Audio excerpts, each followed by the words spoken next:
¿Cómo surge el SIBO? Pues refrescando un poco la diapositiva que puse anterior de cómo sería como la organización óptima o la distribución óptima de la microbiota, ¿vale? Entonces, pues como habíamos visto, ¿no?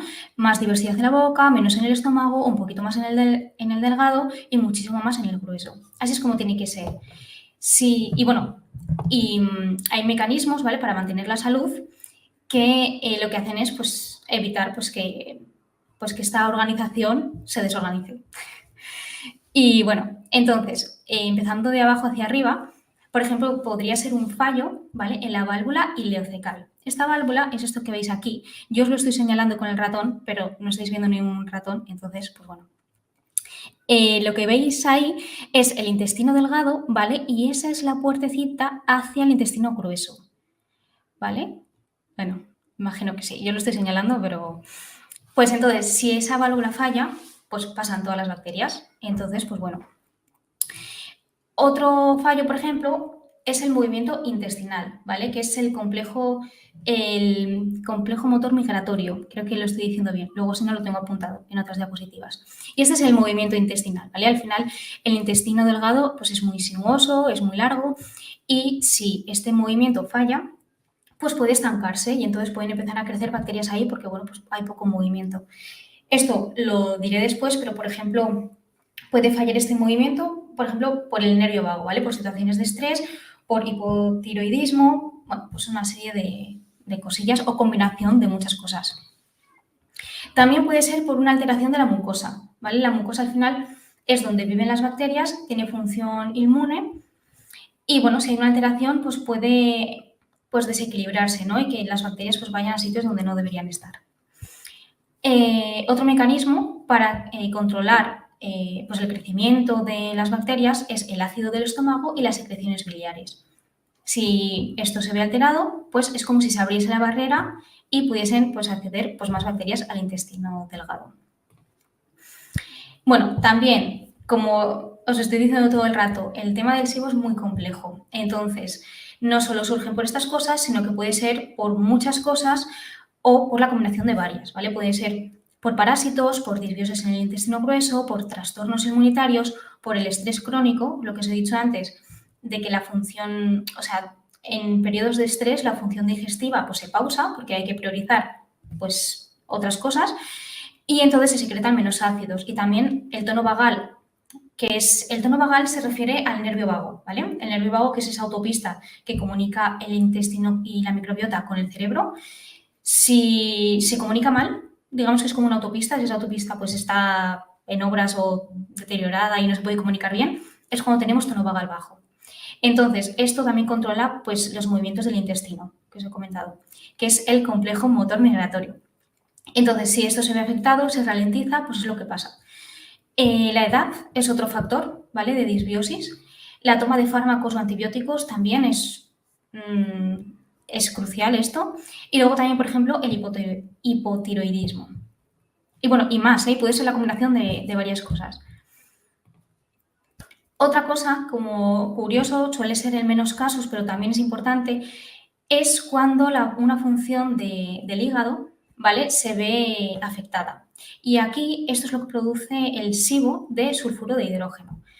Cuando consumimos sulfitos y también cisteína, que no le he puesto aquí, la cisteína suele estar en las carnes rojas, el hígado las transforma en sulfuros, ¿vale? Que son compuestos menos tóxicos que los sulfitos. Si esto no funciona bien, este proceso no funciona bien, lo que pasa es que hay bacterias que hacen también esta función. Entonces, si el hígado no hace esa función, lo van a hacer las bacterias. Por un lado, las bacterias nos están ayudando porque el sulfuro es menos tóxico que los sulfitos. Aquí he puesto que las bacterias nos están protegiendo de un mal peor, que quería decir de un mal mayor, pero bueno, pues a veces me invento expresiones, así que no lo tengáis en cuenta. Y entonces lo que están haciendo es eso. El hígado no hace su función, pues lo hacemos nosotras. Y entonces crecen. Entonces sí, nos están evitando los sulfitos, pero como ellas están creciendo mucho porque tienen mucho que alimentarse, pues nos van a provocar un SIBO de sulfuro de hidrógeno. Los fallos en el hígado, o sea, de este proceso, no en el hígado como tal, se deben a herbicidas que se utilizan en, bueno, pues en algunos vegetales, ¿vale? Que es el glifosato. También la toxicidad con metales pesados o el déficit en molibdeno. Esto es como curiosidad, ¿vale? No se da tantos casos, pero puede ser. El SIFO, que es el SIBO fúngico, es el de la cándida, puede producirse por tomar antibióticos, que esto es muy común, y también por consumir excesivos compuestos azucarados. Es lo que os comentaba antes. El azúcar es el que provoca, a ver, no es el que provoca como tal, te puedes tomar un terrón de azúcar y bueno, pues a lo mejor te sienta mal y no es como tal que te provoque directamente este tipo de SIBO, ¿vale? Pero sí que es un desencadenante. Y entonces es lo que lo provoca y también este tipo de SIBO tiene el síntoma de que te provoca antojos de comer más dulce, ¿vale? Entonces se retroalimenta. Las consecuencias del SIBO, bueno, pues tiene muchas, ¿vale? Las más famosas son las intolerancias. Y no es que sean las más famosas, sino que es cuando la gente empieza, se empieza a dar cuenta de que tiene un problema y de que puede ser SIBO, ¿vale? Son las intolerancias sobre todo a la fructosa, al sorbitol, a la lactosa y luego, bueno, pues también a la histamina, tal, a muchos, ¿vale? Yo he puesto estos 3 que son los más comunes. Luego también hay otra consecuencia muy importante que es la mala absorción de las grasas. Bueno, ¿por qué se dan estas intolerancias? Pues estos 4 tipos de SIBO lo que hacen es afectar a la permeabilidad intestinal. Os he puesto aquí este esquema, ¿vale? Que es la permeabilidad, o sea, la barrera intestinal cuando está sana, pues deja paso a los nutrientes que sí que queremos y no deja paso a, bueno, pues otros compuestos que no tienen que pasar, ¿vale? Es una permeabilidad selectiva. Cuando la barrera está afectada, se produce una hiperpermeabilidad. Entonces, pasa a la sangre todo, ¿vale? Sin control.